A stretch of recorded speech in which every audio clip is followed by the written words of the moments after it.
Greetings in the name of God, our Creator, our Redeemer, and our Sustainer. The Lord be with you. Kia ora ana koutou katoa e te aroha tū manutini o tātou me tuatapu.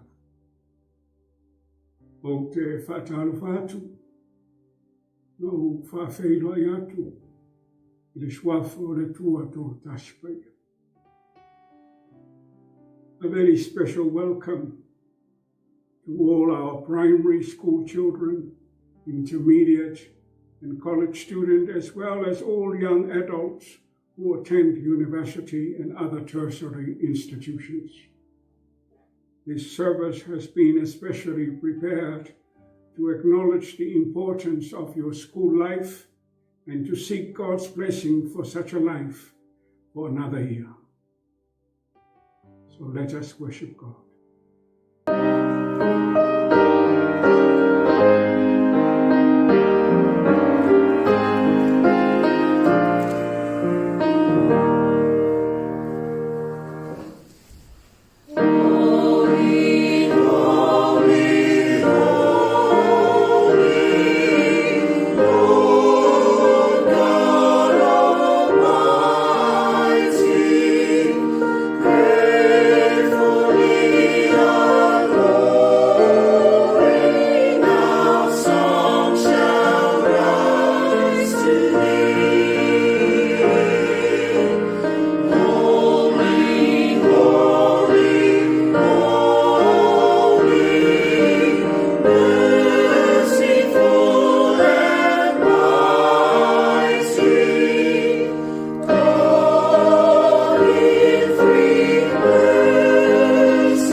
Happy are those who find joy in obeying the law of the Lord, and they study it day and night. They are like trees that grow beside a stream, that bear fruit at the right time, and whose leaves do not dry up. They succeed in everything they do. Let us pray. Gracious, ever-living, loving God, you are our comforter, the Spirit of truth, creator and sustainer of life, maker of color, sound, texture, quietness, and the restless beauty in all living things, maker of the beautiful landscapes, the sea world, all the creatures on land, in the air and the ocean, the wind, the moon, the sun, and all the stars. All that is beautiful, the richness and the diversity in the world was good in your sight. We, the children of your love, the creatures of your kindness, the guardians of your creation, offer you praise, glory, and honor forever and ever. Your love and grace endures forever. When we are unfaithful, your faithfulness shines through. When we choose darkness, your light illuminates our sorrows. When we fall, you lift us up to higher ground. Our weakness is overcome by your mercy. Your love transcends boundaries and the understanding of humanity. Forgive us for turning away from your goodness and wisdom, relying on our own understanding and strength, doing harm to your beautiful creation and humanity. Accept these, our prayers offered with the utmost respect, in the name of our Savior, Jesus Christ. Amen. We praise God by singing a hymn in the English language.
We listen now to the Word of God as recorded in the Old Testament. First book of Samuel, chapter 16. I shall read from verse 6 to verse 13. First Samuel, chapter 16. I will read from verse 6 to verse 13. When they arrived, Samuel saw Eliab and thought, "Surely the Lord's anointed stand here before the Lord." But the Lord said to Samuel, "Do not consider his appearance or his height, for I have rejected him. The Lord does not look at the things people look at. People look at the outward appearance, but the Lord looks at the heart." Then Jesse called Abinadab and had him pass in front of Samuel. But Samuel said, "The Lord has not chosen this one either." Jesse then had Shammah pass by, but Samuel said, "Nor has the Lord chosen this one."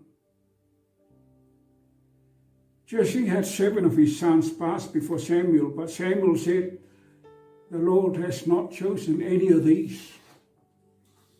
So he asked Jesse, "Are these all the sons you have?" "There is still the youngest," Jesse answered. "He is tending the sheep," Samuel said. "Send for him. We will not sit down until he arrives." So he sent for him and had him brought in. He was glowing with health and had a fine appearance and handsome features. Then the Lord said, "Rise and anoint him. This is the one." So Samuel took the horn of oil and anointed him in the presence of his brothers. And from that day on, the Spirit of the Lord came powerfully upon David. Samuel then went to Ramah. God bless us for the reading and listening to his holy word. To his name be all honor, glory, and praise. Amen. Now let us praise God with a hymn in the Cook Island language.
Let us ask God to bless the sermon.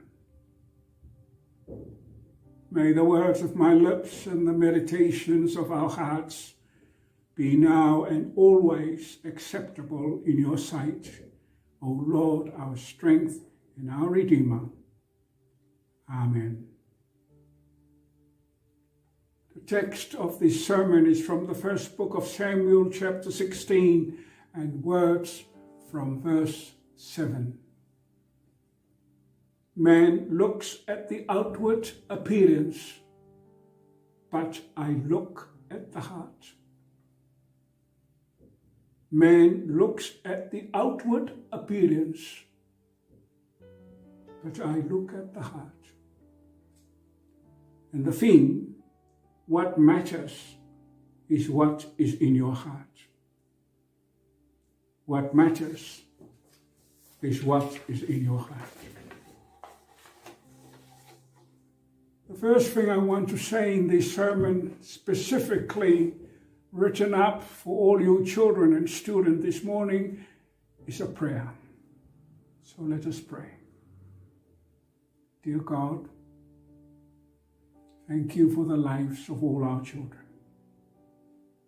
May your Holy Spirit bless them as they prepare to go back to school.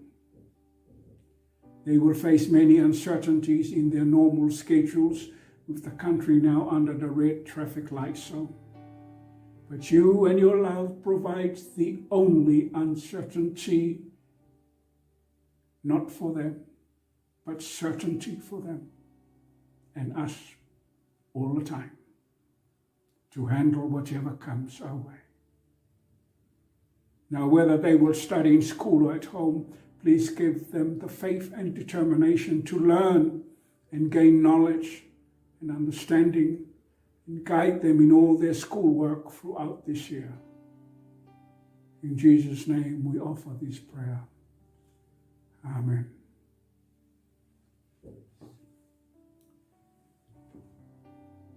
I would like to believe that all of you, children and students, are excited that school is about to start.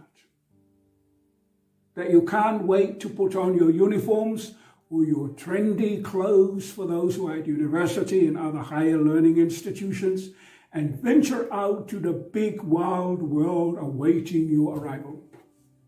That finally you are out of the house into spaces you regard as your own, where you believe you can be yourself and do your own thing. Well, you should be. It is one of the most exciting times in your life. And although you will eventually discover that learning is a lifetime occupation, learning during this school phase of your life is exciting because, as many of you already know, it is a time of discovery and adventure. But please don't take such things for granted. Embrace them with respect, thanksgiving, and humility. Why do I say that? Because you are very fortunate. You are able, you are allowed to attend school. Almost everything you need for your education is provided either by the government or by your families. And there are schools available for you. There are opportunities to learn, opportunities to find out what you did not know before, opportunities to grow in your thinking and understanding, opportunities to gain new knowledge. The list goes on. You are living in a world where learning and knowledge are regarded as key values in achieving success in any field of life. You are extremely fortunate. Some of your parents and grandparents in particular will tell you that such opportunities were not available when they were at school at your age. Many of the privileges you now enjoy, they never had. Things like you take for granted, like pocket money, lunch, sports gear, school bags, were never part of their school scene. Even books and pens were not freely available. Even chairs and desks to write on were not always provided. Depends what kind of school you went to.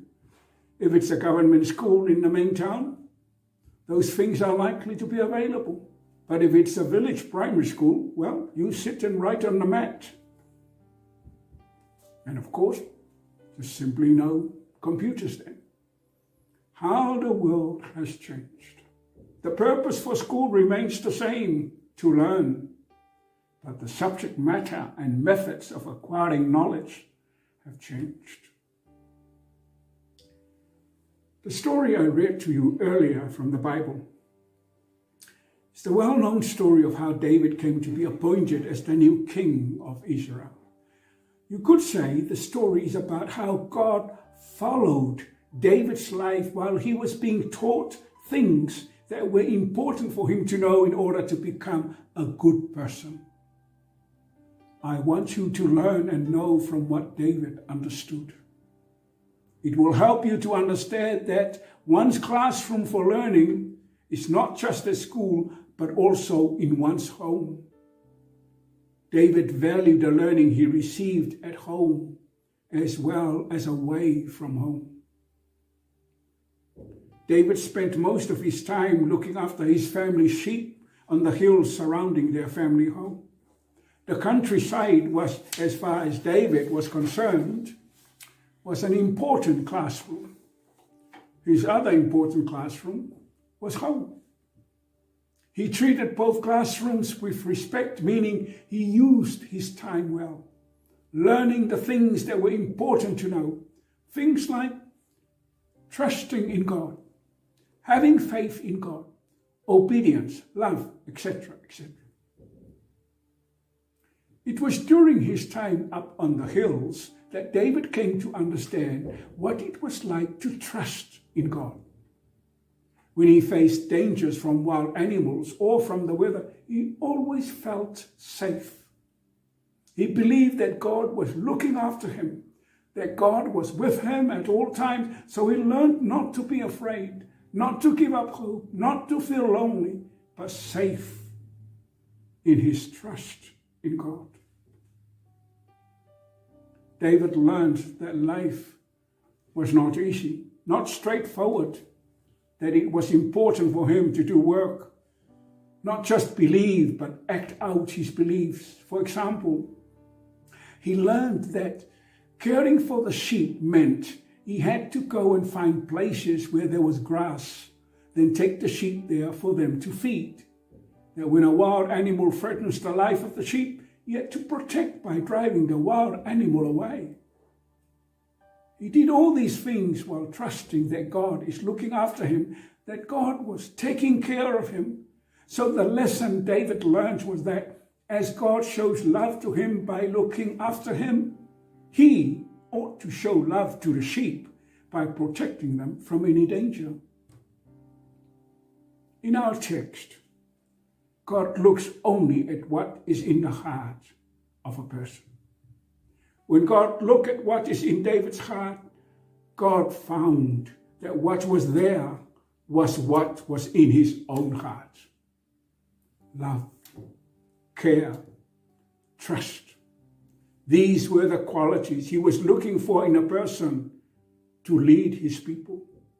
So when Samuel asked Jesse to bring his sons one by one and have them stand in front of him, none of them were acceptable to God until David came and God said to Samuel, "That's him. That's the one who has the qualities to be the king. Appoint him." Now, what has these got to do with your going back to school? Well, it is to do with the kind of learning one gets when you are at home and when you are at school. Both your school and your home are your main classrooms in life. You can also regard the church as one of your important classrooms. The church, however, complements what you learn at home and at school. Not all the most important values in life are learned at school. Many are learned at home. Values like love, respect, obedience, honesty, truth, humility, caring, to name a few. These are the values that forms the basis and defines what a good person is. These are the learnings that you should be taking with you when you go back to school. Because at school, you have to relate to other people.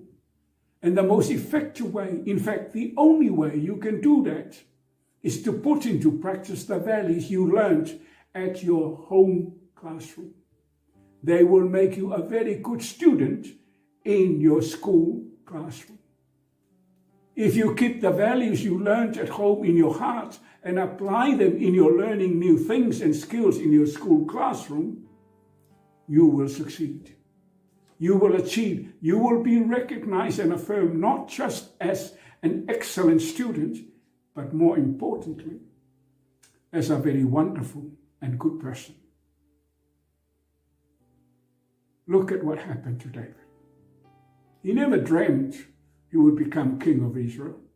All he did was being faithful, committed, very honest in learning, and display this learning in the way he lived, all the important values one should have in life. Children and students, God is with you in your life of learning. He knows whether your heart is in what you are learning. He knows whether your heart is honest in doing your schoolwork, in doing your homework. You're living out the values you have learned in your home classroom, at your school classroom. He sees what is in your heart. So if your heart is not in your learning at school, you will not succeed. And if I was to put that in simple, honest words, you are wasting your time at school. So please value your time at school. Value your learning. Value the new knowledge and understanding you will receive. Now let me conclude by telling you a story from our island context in Samoa. Learning is like a fishing expedition. There is a village in Samoa that prides itself as a successful fishing village. Almost every family has a fisherman. Fishing is their main activity. It is said that whenever the men prepare to go out fishing, the elders will gather and remind them by saying, "You know that the sea is full of fish. There is plenty of fish to catch, but not all fish are suitable to be eaten. So please catch only the ones we can eat. Wrap them in banana leaves and bring them home to us to be cooked and enjoyed. We will wait. Go with our silent prayers, and may your expedition be a success." Children, students, prepare for your school fishing expedition this year. You will be exposed to many different strands of knowledge, ideas, and understanding, but not all are useful. So pray to God to help you discern, to help you know what is useful, and bring those useful things back to your families, to your church, to your community, who awaits in silence and prayer what you are learning out there. May God's Holy Spirit, His gracious love, His infinite wisdom, and His merciful compassion bless, protect, lead, and guide you in your learning at school this year. Man looks at the outward appearance, but I look at the heart. What matters is what is in your heart. Amen. Our prayers of intercession. To the words, "Lord, in your mercy, your response, hear our prayer. Gracious God, we pray for our country and for all countries, that people may live in peace with justice and honor. Lord, in your mercy, hear our prayer. We pray for the poor and the helpless, the sick, the bereaved, and all the victims of greed and persecution, that you may rescue and save them. Lord, in your mercy, hear our prayer. We remember with gratitude the lives of those who have died in faith, and pray that we too be given strength and courage to following your way to the end. Lord, in your mercy, hear our prayer. Eternal God, our Father, we commit our struggles and sufferings into your Son's wounded hands, our hopes and aspirations into his praying hands, and exploited fellow human beings into his just and caring hands, our living and departed into his hands that holds the key to the future. Lord, in your mercy, hear our prayer. Finally, Lord, we bring our children and young people for your blessing. Bless their schooling life this year. May they be diligent and attend well to the teaching. May they succeed in all their efforts to acquire knowledge and understanding. Protect them and their health in their going out and when they are in their schools. Lord, in your mercy, hear our prayers. Our notices. The appearance of the sun every morning is a sign from God to let us know that there is new hope. To see each day is a special day made for you to achieve what you couldn't achieve yesterday. Talofa lava, kia orana, greetings, good morning, and welcome to you all in the precious name of our Lord and Saviour, Jesus Christ. I take this opportunity on your behalf to welcome back and sincerely thank our Tama Nokise for taking our service this morning. Thank you, Tama, for the lovely sermon shared for us. Your words of wisdom and staunch faith uplift us. Thank you for taking our mission to save the community to the next level. Your hard work and sacrifice are greatly appreciated, and trust that you enjoyed your break. Special welcome to our viewers, families and friends on behalf of Reverend Professor Dr. Nokise and his good lady, Reverend Dr. Lydia Nokise. Welcome back to those who have been away from home, and thank you for joining us today and be part of our service to honor the love of God.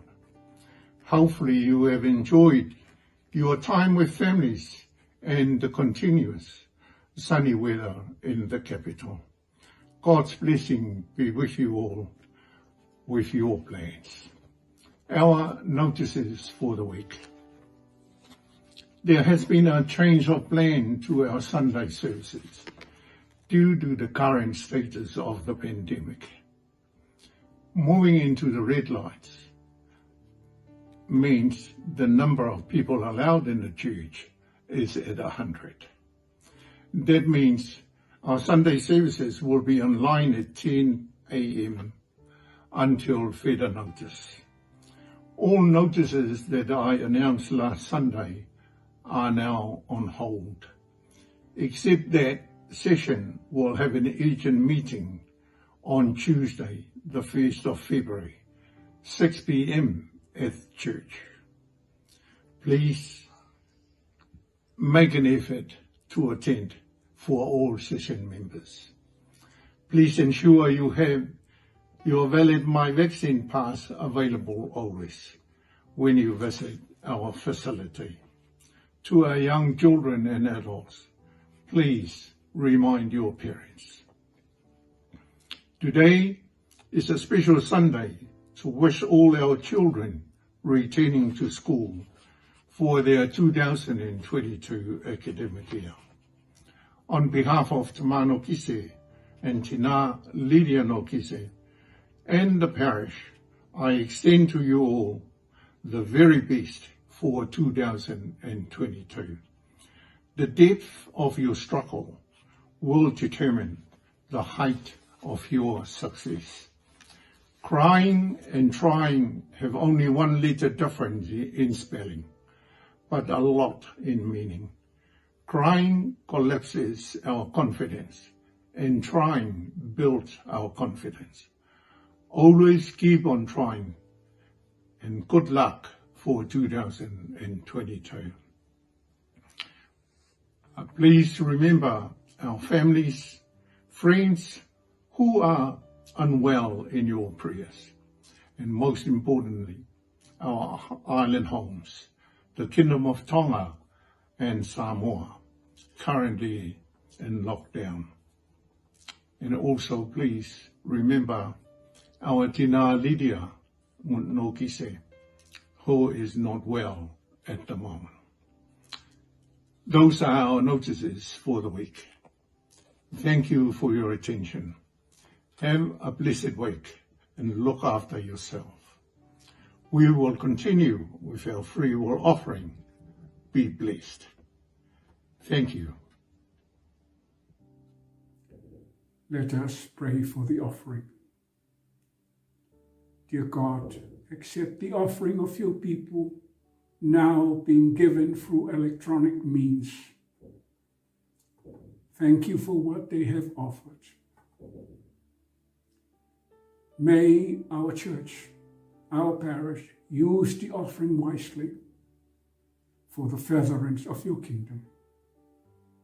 And bless all the people in what they have given. In Jesus' name, amen. We conclude our worship with a hymn in the Samoan language.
blessings of God Almighty, Father, Son, and Holy Spirit give you joy and peace in your faith. And may the same blessings be with you and remain with you now and always. Amen.